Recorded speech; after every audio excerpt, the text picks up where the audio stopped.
to the Comfortable in Chaos Podcast. Strangle your demons and let's go. Y'all need Jesus!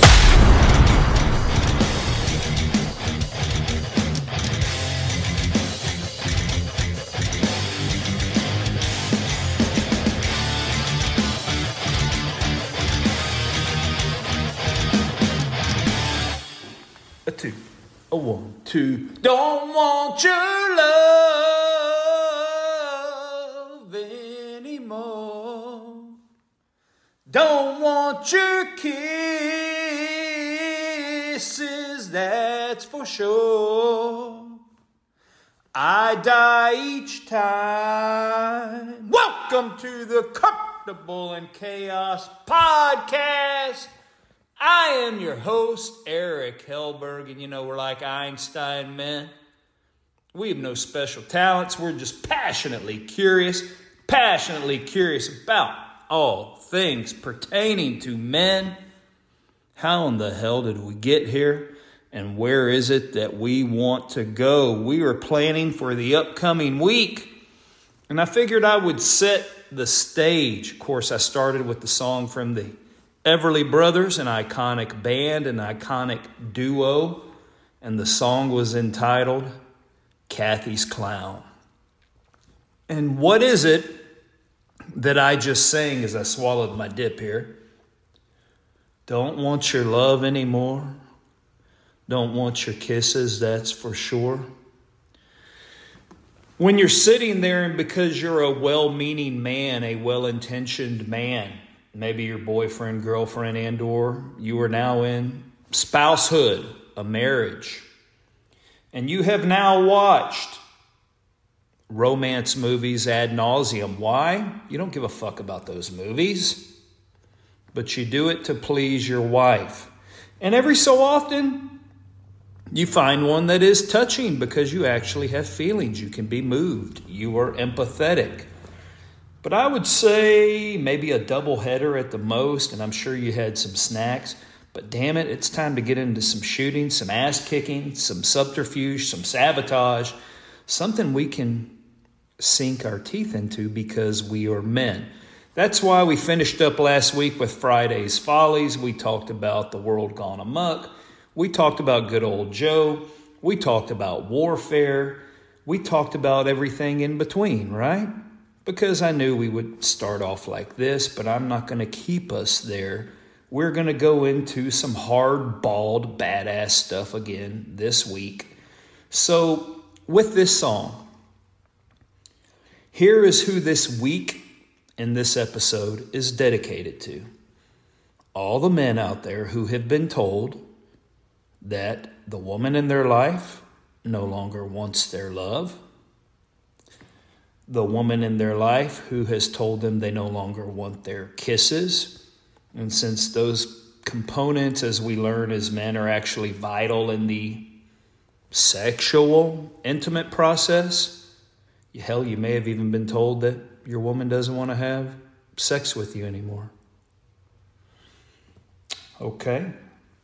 I'll tell you who this show is also for. Generally well-meaning, well-intentioned men that chose someone at the very beginning because they thought, this is the one. I can build a life here. And despite whatever got thrown at them, and we have done episodes on this, why would someone endure and or persist when they know that something is unhealthy? Those are topics for an entirely different day. And you know they need to be addressed because if you encounter behavior at the outset that has you literally, wanting to put a thumbtack in your balls, pull your hair out, it makes no sense to your mind. And in fact, your mind is fragile even trying to contemplate it. That has nothing to do with the fact that, oh my gosh, you have the ability to be a horrific person. You damn right I do. That's why you fucking chose me, because I will drop a motherfucker in a second. I pride myself on that. I stay ready for that, just like all you fuckers out there. And as men, we can sit here and say to one another, hey, motherfucker. It's not a genteel term.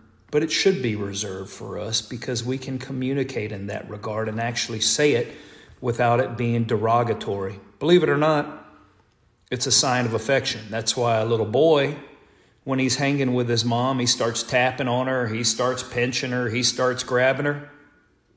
It's his way of showing love. Do we better define that as we grow? Of course we do. Is it our job as a father to shepherd him along? Hey, women don't like that, son. Mama doesn't like it. I get what you're doing. Explain it to your spouse so she can understand it, because after a while he gets tired of being, inch to inch being smothered. It's not a man's place.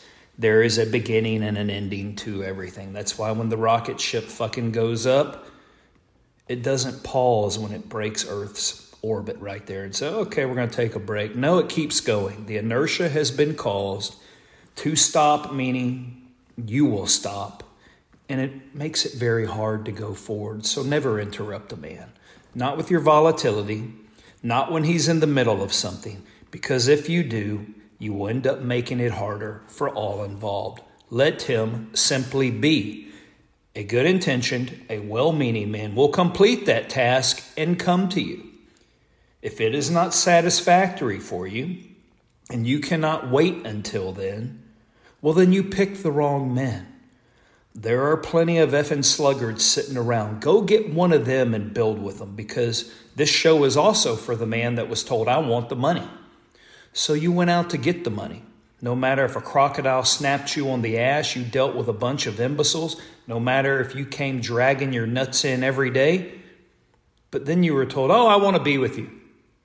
Okay, then you tried that. So this show is also for the men that laid down everything to be with the woman that he cared about. But then to be told, hey, where's the money? Well, fuck all that. It doesn't make sense and it doesn't add up. Find your place, find what you are content with, and let's work from that. And if you were that way already at the outset, how in the world are we going to go forward? Unless you do have a well-intentioned man, a good-hearted man. And this show is also for the men who met someone that they thought would nurture them, look after them, and support them. Not conditionally. Now we know the only populace that has conditions placed on it is a man. Meaning fucking provide something all the time. But it is something. There are only two groups that don't have that same condition placed upon them, and rightly so. A wife and your children. You love them unconditionally, but for you, you poor bastard, there is no unconditional love. That's called output, baby. It's called the assembly line. Lift up the widget, turn the ratchet, keep going. So men, this show is for you, I understand. And I wouldn't be saying it if I didn't think you have been in that mind-numbing conundrum yourself. So this show is for you. This show today, to set the tone for the week, is for those men who were told, you know what, all my other boyfriends treated me better. They made special occasions better. Ooh, they got more excited for me in these instances. I should have stayed with him. You know how many men are after me. You know how many men want me. This show is for the men that by hook, snook, crook, the Lord above, made the relationship last, and then we're told I have so many people standing in line to love me better. They would do this for me. This one would do that for me. Okay, stop listening to your fucking single women that are bitter and disagreeable. And that is going to be where you adapt your strategy from. Well, if you want to end up that way, then you go for it, young lady, middle-aged lady, older lady. Let's see how that works out for you. You think your stock is going up as you get older? You're wrong. Are you going to set new infrastructure with your kids at play and the life around you? And ask that man to do it on top of what you have already done? Meaning the man has already done for you? whether or not you can acknowledge it or not. You are so foolhardy. You have built a bear trap for yourself. And no matter how hard you run or no matter how hard you try and whatever the hell you find, you're going to have to gnaw that damn leg off to get out of there. Your kids know it. The world around you knows it, if in fact they actually know you. And here's what I'm going to tell you, man. If you've experienced anything like that, find you a Doc Holliday friend. Because when onlookers and associates of good old Wyatt Earp, his brother, et al. Came and asked, Doc, why the hell are you in this fight? You don't have any skin in the game. Doc Holliday simply said, because Wyatt Earp is my friend. Dude then retorts, well, I have lots of friends, but I'm not going to be getting in gunfights for them. What does Doc Holliday say? Wyatt Earp is my only friend. You in this life, man, with one or two true friends like that, you can make it through anything, and you guys share everything. It is not your job to share everything with your wife, especially if it has been shown to you that there is a reprisal and or a judgment and or something punitive in the process. This show is for all the men that have experienced this. This show is for all the men that for their own physical and mental stature had to remove themselves, no matter how heartbreaking, soul-killing it was, so their children did not have to see pain, anguish, or patterns of behavior that could so much scar them that you had to remove the stimuli. And this show is for men that if you are the stimuli, say fuck that, because you've heard so many dismal things for so long. You got to at one point whereby it would go through one ear and out the other. But then you started realizing too, after the onslaught kept coming, because you were constantly putting your fingers in the dike to keep the dam from collapsing. But it collapsed and you were overwhelmed. Well, once you were overwhelmed, you realize that that flood of feeling and emotion, which has absolutely nothing to do with fact, that's why there are two words for it in the English language. A feeling is not a fact, nor is a fact a feeling.